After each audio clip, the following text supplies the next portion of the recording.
going back to the tournament, we do see that the HeyHeuHei game has ended. And it looks like HeyHeuHei beat Zerbi. Hmm. Oh wow, Dr. D beat Fizzer. No spoilers? What's up with the spoiler, man? Well, you can see it from the comments. Yeah. Wow, that may be a game of interest to watch. I think we're going to go into the HeyHeuHei versus Zerbi game just because we need to show champion versus obviously great player. Oh, and the Arc versus Big E game, Big E finally joined, and now they are all the way on turn 19. Dang.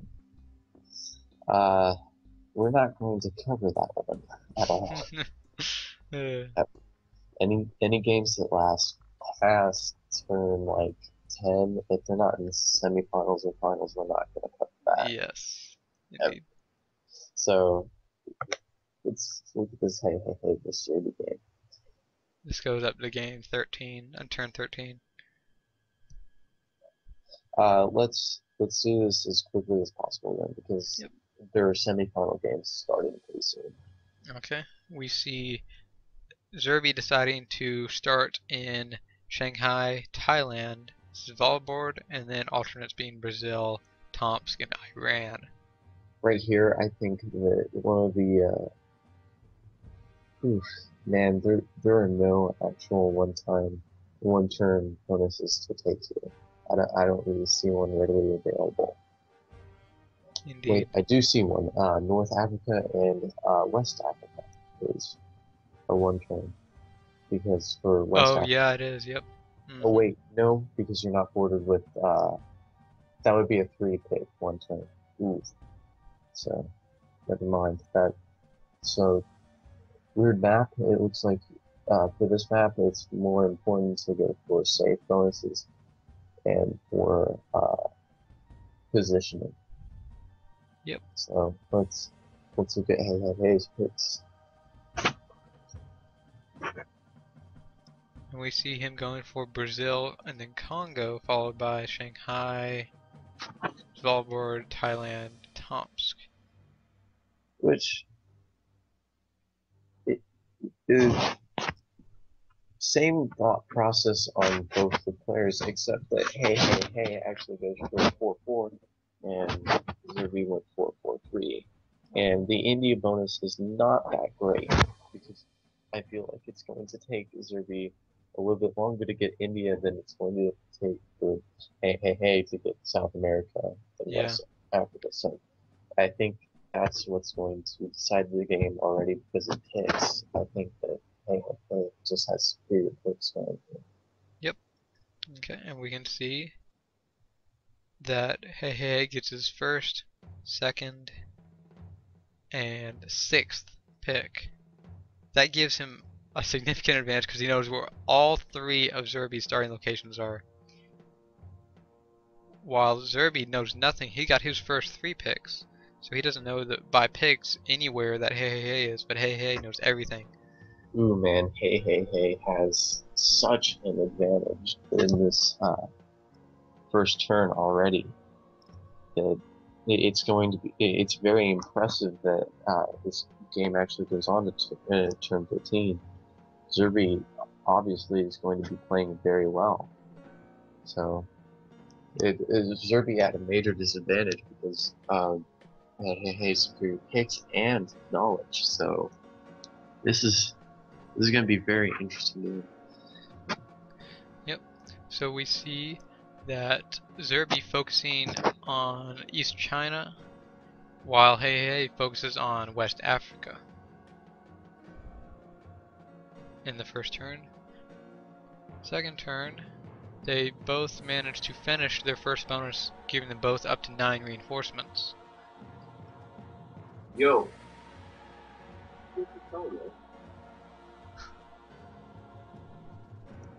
Okay, turn 3.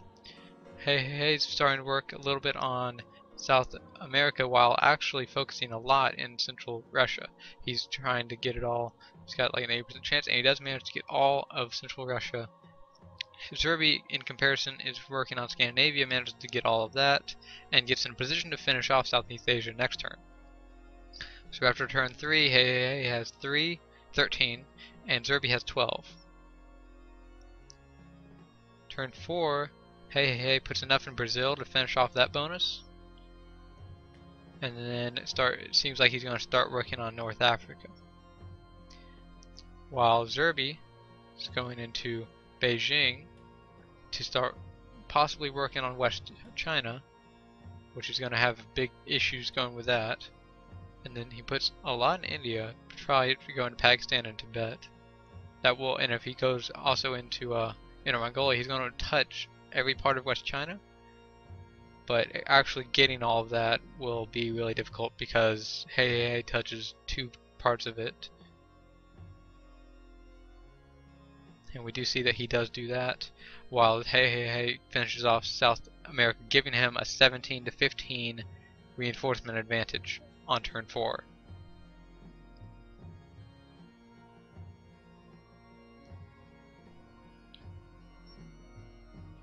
Okay, and we do see that HeyHeuHei is now working on North Africa, sorry. And Zerbi does manage to finish all of West China. And now finally finds out where HeyHeuHei starts in, which was Tomsk in this case. Alright, sorry, I'm back. No problem. After turn 5, Zerbi's up 21, HeyHeuHei's 17. However, Triple H is in a position to finish off North Africa now, and he's threatening West China. Like I said, it's very interesting because I was agreeing with Chev that HeyHeuHei actually won this at turn 1. But right here, we obviously see that Zerbi has the playing advantage. He's getting the income advantage, and he's playing such a strong game. This is a very good game.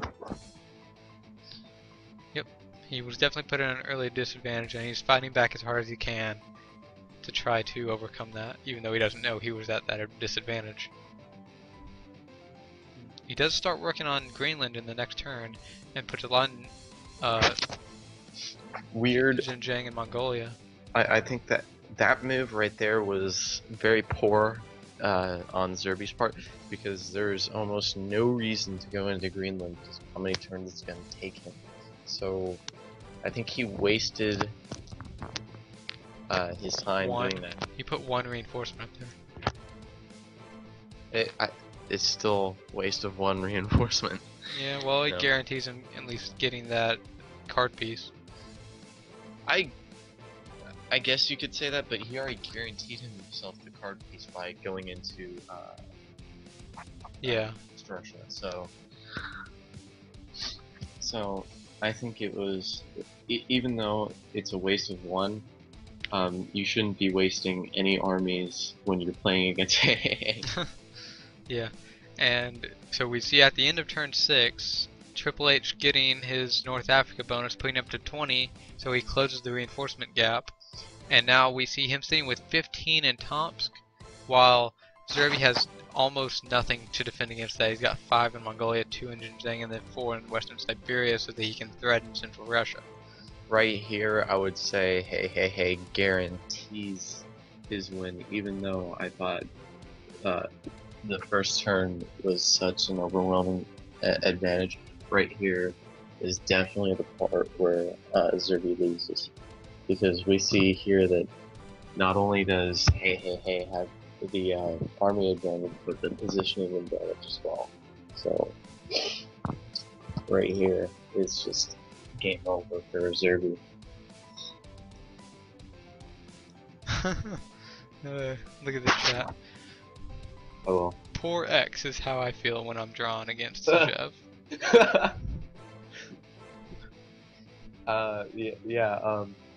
I even said poor X in my video. Yeah, okay. nice. So we do see turn 7. Zerbi trying to defend in Xinjiang. We'll see if that works out.